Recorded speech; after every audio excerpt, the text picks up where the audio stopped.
the station recognized with the most local Emmy Awards. You're watching KXTV Channel 10, Central Valley's #1 11 o'clock newscast. Thanks for joining us tonight. We begin with a helicopter crash that set off a chain reaction of events. A pilot from Rockland and his passenger from Napa died when the chopper plunged into the American River near Weimar. The crash in turn knocked out power to thousands of mountain residents, and then it started a forest fire. News 10's George Warren shows us how it happened. All afternoon, tankers dropped fire retardant. Helicopters dropped water. Battling a fire that began when this smaller helicopter clipped a set of high-voltage lines spanning the American River Canyon. The aircraft tumbled several hundred feet, with the tail landing there and the cockpit and main rotor over there. Several gold miners working along the river saw it happen. Well, I watched the chopper coming upstream, and he hit the lines. There were a couple of loud bangs, and the chopper fell into two parts, and he crashed. Took me about 5 minutes to get to him, and I took pulses on each of the people, and they were both dead. The miners have reason to watch low-flying aircraft in this canyon. This was not the first pilot who failed to see these power lines that are no thicker than a human finger. Some people along the river have even asked PG&E to mark the lines with those big orange balls that you see in some canyons. But they just won't do it. I wonder why. Liability. If you put the balls up, you're saying that, well, if somebody hits it, it's your fault. So it's all liability. That's what PG&E's told you? Yeah, that's what they just told us. Now, I talked to several people from PG&E tonight, and nobody seems to know anything about that liability issue.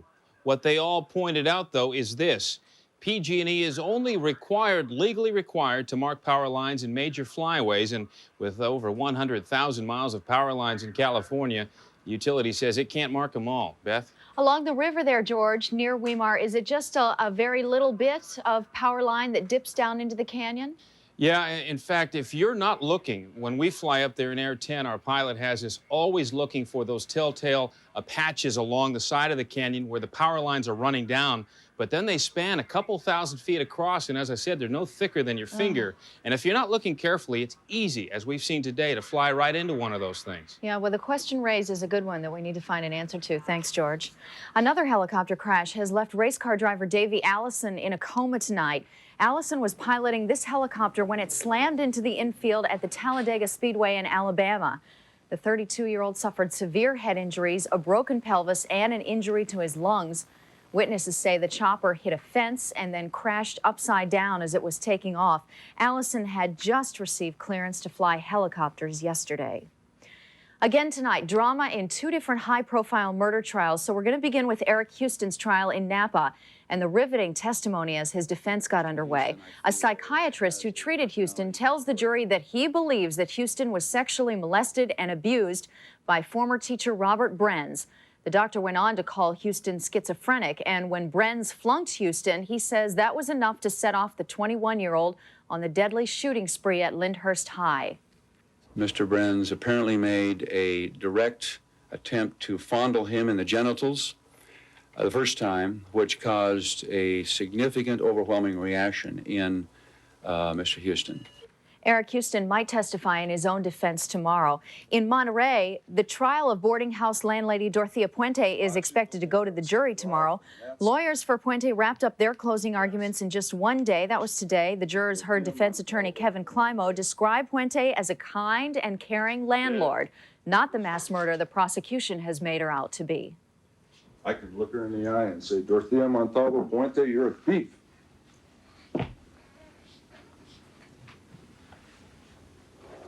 Doesn't make her a killer. Puente has admitted cashing the Social Security checks belonging to her tenants. And the trial for accused murderer Ellie Nessler starts tomorrow. She, of course, is the woman charged with shooting and killing her son's alleged molester, Daniel Driver, and that happened in a Sonora courtroom. Jury selection for the trial will begin in the morning, and we will bring you complete coverage as long as the trial continues. It seems almost every day there is another tragedy in our area that involves guns, and the calls for tighter limits on guns are growing louder, especially after gunman John Luigi Ferri used copycats of banned automatic weapons to kill 8 people and then himself at a San Francisco law firm this month. San Francisco police showed off the 9mm weapons he used, guns which can be purchased legally in California. Now, state lawmakers and Attorney General Dan Lundgren are trying to close the loopholes in the 1989 law that tried ban assault weapons. The measure doesn't cover the copycats. There is also an effort to limit the magazines or clips that hold 15 rounds of ammunition. The one I'm showing you here, looks like you can find it in any store. It holds 30 rounds, and it can, in fact, be bought at just about any gun shop. Now we want to hear from you on this issue. So here's your chance to call our Tell 10 poll. The question is, do you think more types of weapons should be banned in California? If your answer is yes, please call 1-800-499-KXTV. If your answer is no, the number is 1-800-649-KXTV. We will continue to repeat the numbers during this newscast, and we'll have results for you a little later on after Harry joins us for the weather. Now we're going to the situation in the Midwest along the Mississippi River. The flooding has now damaged or destroyed nearly 10,000 homes. At least 19 deaths are also being blamed on the rising waters. And tonight, the mayor in St. Louis is ordering emergency precautions. That's where Regina Blakely begins her wrap-up of this disaster. Around 200 families in South St. Louis were repeating what many more had been forced to do upriver, leave their homes, their utilities cut off. The key is people have got to understand this is a disaster that we're dealing with here. This is not a picnic. It is no fun. We're taking this very seriously. And in order to do that, we have to take the necessary precautions. The normal is now abnormal. That was once the 9th hole of a St. Louis golf course. And that's an airport, where the means of transportation is now a fishing boat. Down around the maintenance building, that well house down there, it's, I'd say it's 4.5, 5 foot deep anyway. The 23rd step is that one that's underwater there, off that landing right there. And you could see it yesterday when we were down here. The story is the same up and down the big river, and the problem isn't just the Mississippi. For example, in Des Moines, the Raccoon River spilled over its banks, shutting down the city's water system. Relief agencies were forced to search all over Nebraska for adequate water supplies. Vice President Al Gore surveyed what has become an economic disaster. We care, and we are going to make certain there is the most forceful, best coordinated, most effective response to this disaster that our country has ever seen. As bad as the story is upriver, it continues downriver. Here in Alton, Illinois, just north of St. Louis, the river is already 15 feet above flood stage, and it's not expected to crest until sometime this weekend. Regina Blakely, CBS News, Alton, Illinois. One other interesting note, it seems that people in Florida remember very well the help that they got from the Midwest after Hurricane Andrew, so now Floridians are volunteering to haul fresh water and supplies to the areas in the Midwest being hit by flooding. Meanwhile, in Japan, all efforts tonight are focused on a tremendous earthquake. 36 people are dead at this point, but at least 100 more are missing. The quake hit just after 6 this morning, our time. It measured 7.8 on the Richter scale, and that ties the strongest quake in Japan ever. Hundreds of homes, as you see, exploded in fire, and the quake and its aftershocks triggered tidal waves that swept even more houses into the sea. If you know Japan at all, the quake was centered about 50 miles west of Hokkaido, the 3rd most populated island. Much of northern Japan has been affected by fire, by tidal waves, and/or the landslides, and all of this related to the quake. It was, however, not felt in Tokyo.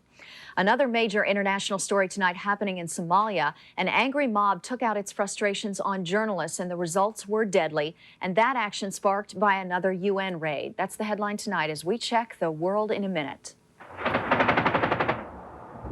In Mogadishu, UN troops attacked the compound of Somali warlord Mohammed Aidid. Aidid's forces saying 73 people died, though there's no confirmation of that.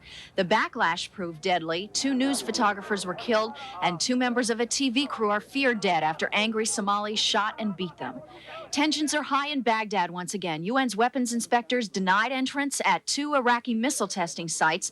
The U.S. is warning Iraq faces, quote, serious consequences, but no word whether that means another bombing raid.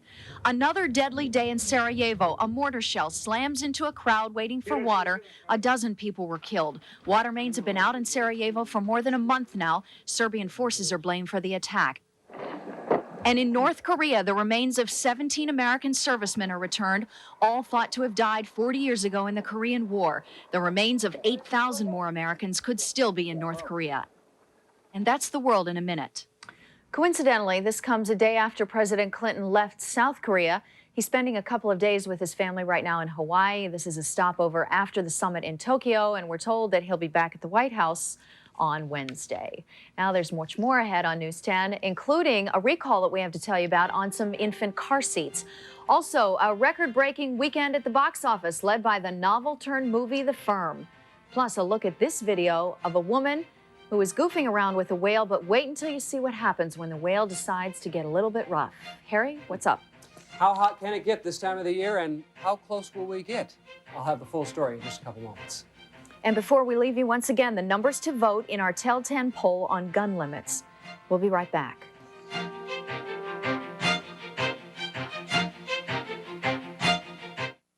Public notice, RV buyers. The RV Expo Super Sale will be at Cal Expo Gate D from Friday, July 16th through Sunday, July 25th only from 10 to 9 p.m. The first showing of the 1994 RV. All 93 models will be selling out at incredible prices. Bid on row after row of new and used diesel pushers, Class A and Class C motorhomes, fifth wheel, and trailers. Get financing on the spot from bankrupts on the premises. The RV Expo Super Sale at Cal Expo Gate D, July 16th through 25th. Free parking, free admission. Don't miss it. I'll never forget it. It was the big game. And it was all up to me. Go for it, go for it!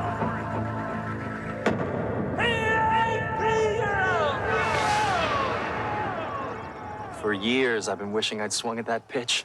Hit or miss, at least I'd have given it a shot. So if you're a guy who wants to find out more about Rogaine with minoxidil, whether it's for you, don't just stand there with a bat on your shoulder. Find out about it. To find out about Rogaine topical solution, call 1-800-866-4443, and Upjohn will send you an informative brochure about Rogaine. And because only a doctor can prescribe Rogaine, they'll even send you a list of local doctors who can help you decide about it. If you'd like to find out more about Rogaine with minoxidil, don't stand there with the bat on your shoulder. Make the call now.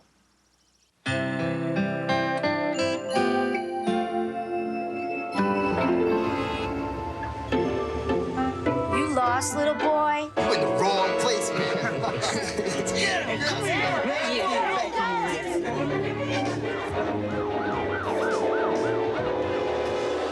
To Victor, this isn't just a drawing, it's a cry for help. Listen to the children. Learn to protect them from drugs and violence. Call now and take a bite out of crime. We have a drive-by shooting to tell you about that has just happened, so we're just learning about it. Also, apparently, it's seriously wounded two brothers. These are the pictures our crews just returned with. Police say a gunman fired 5 shots into a house on Harris Street in North Sacramento. 2 men inside were hit. You saw they are both seriously injured tonight. One was life-flighted to the UCD Med Center. Witnesses say the shooting is probably in retaliation for an ongoing dispute between the suspects and the 2 brothers. So far, no one has been arrested in this case tonight. Emotions are running high again in San Jose as the abortion showdown continues with Operation Rescue in town. 37 members from Operation Rescue were arrested for blocking a Planned Parenthood clinic tonight. Once again, pro-choice demonstrators outnumbered anti-abortion forces. More protests are expected tomorrow. All of you with young children need to know about this. A number of child restraint seats are being recalled because they may be unsafe. They are the following Renalux brands: GT2000, GT4000, 5000, and 7000. The seats being recalled were manufactured between January of '92 and January 31st of '93. What needs to be fixed is the thickness of the padding in the seat. So if you own one of these car seats, you can call the manufacturer at 800-206-4400. The company says it will supply a kit for you to correct the problem yourself.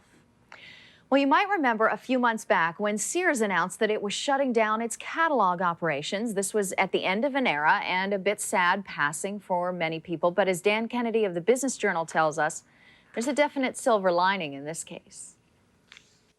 The Sears catalog was as American as Main Street.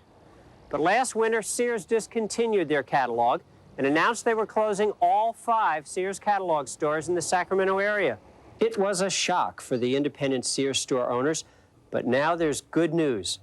The company says 4 of the 5 stores will stay open as retail outlets in Woodland, Auburn, Placerville, and Grass Valley. The Davis catalog store has closed for good.